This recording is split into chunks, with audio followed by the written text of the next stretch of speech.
mais um comunista no A Deriva. Esse cara aqui é daquele orientação marxista, certo? Eu sei que ele tem uma treta aí com... Ele discorda, não é treta, ele discorda do Jones Manuel e do Ian, né? Da galera do marxista-leninista. Tô tentando entender o que eles discordam. Vamos ver o que ele tem pra falar aqui. Marxista responde sobre a acusação de Ian Neves.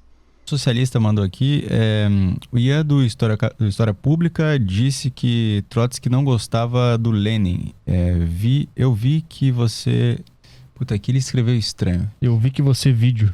Eu vi que você vídeo, Não gostava do Lenin. Mas o que você pode nos falar dessa acusação? O Trotsky... Olha, gente, só para quem pensa nos autômatos da lenda, né? Figuras míticas, heróicas, que vai imaginar...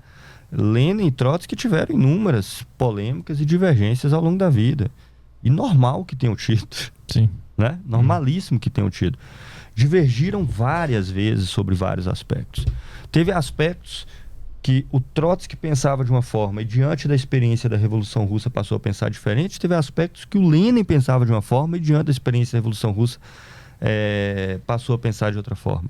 Algum intelectual aí no chat, nos comentários, antes, se inscreve, curte o vídeo, se inscreve no canal e curte o vídeo.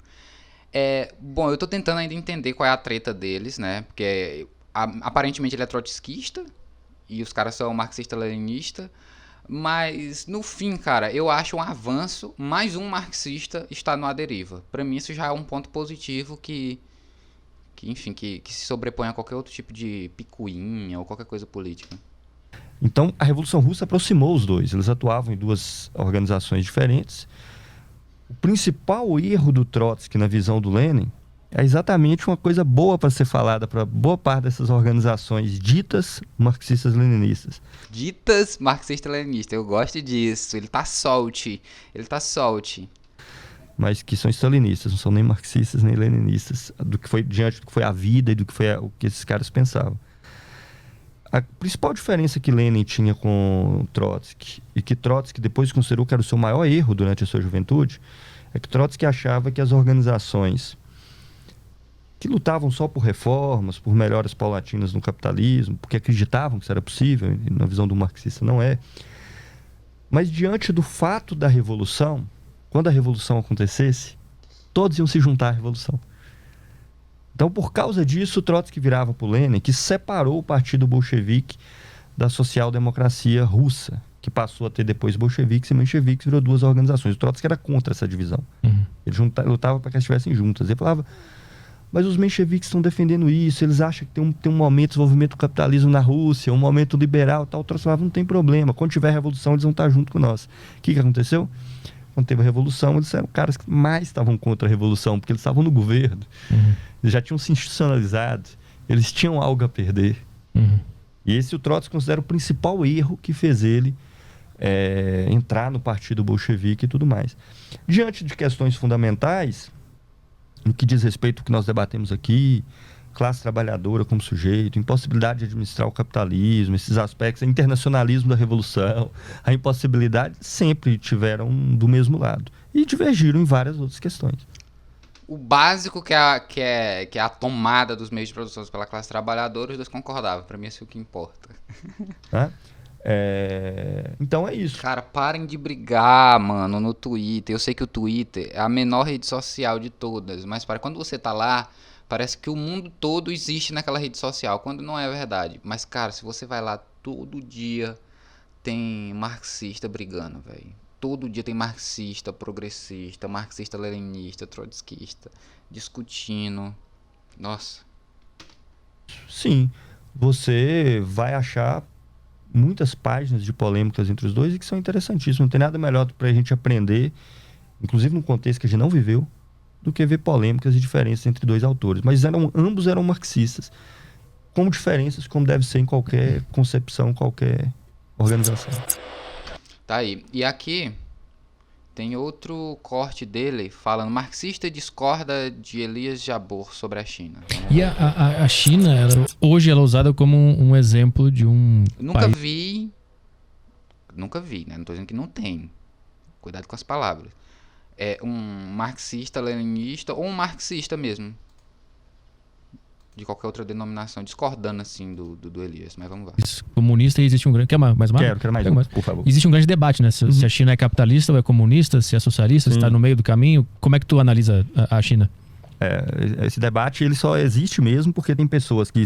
Aí você vai entender que não é só um ranço de organizações marxistas. É uma coisa muito louca, né? A China seria comunista em que sentido? A China... Obrigado. O nome do partido, né? Por causa do nome do partido. A foice e o martelo tá lá. Por causa da foice e o martelo, né?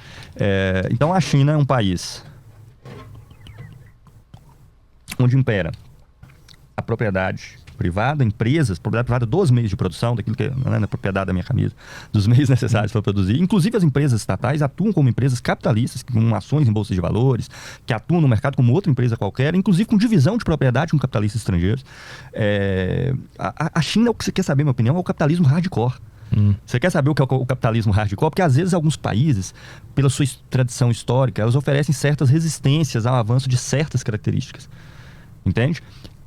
É uma situação brutal de acumulação de capital, de circulação universal de dinheiro, de empresas privadas, de um país que tem um projeto mundial de dominação, assim como outros países têm, embora ainda esteja muito longe dos Estados Unidos.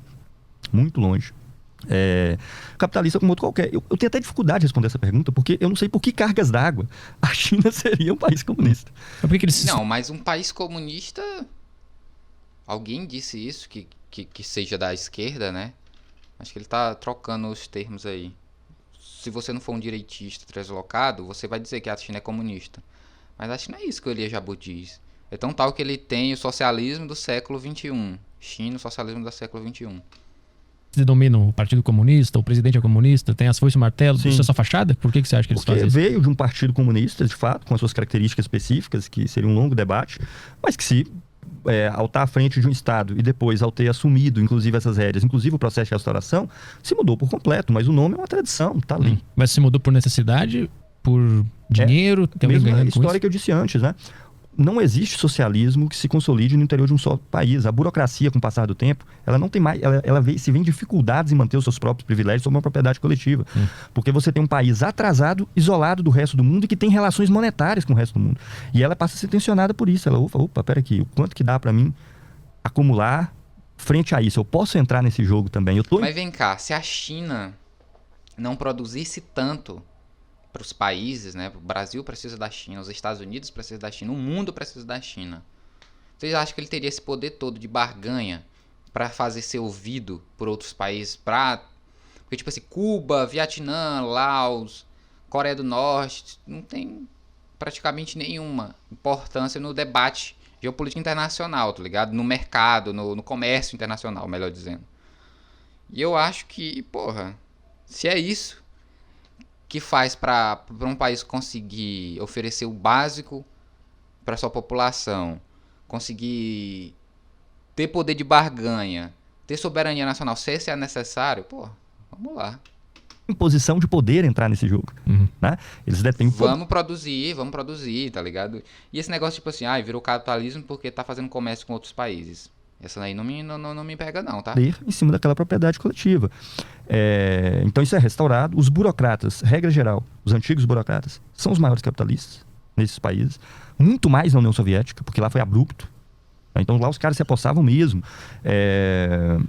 Tem um historiador que coloca isso em detalhe, chama Pierre Brouet, pega inclusive os nomes das pessoas que ocupavam os cargos, inclusive alguns desde a época do Estado. E que propriedade eles vão se apossar depois. E aí as pessoas que defendem a China comunista têm alguns argumentos muito estranhos, né? Algumas coisas do tipo. Por exemplo, eu ouvi, acho que até aqui, no seu podcast, Petri, o Jabbour, né? O Elias? Elias Jabbour. Ele falava assim, a expressão capitalismo de Estado é um disparate, porque todo capitalismo tem Estado, isso é uma tautologia, né? Uma expressão que eu falava, concordo plenamente com você. Então, a China é um país capitalista, ok? Fala, não é um país capitalista porque tem muita empresa estatal.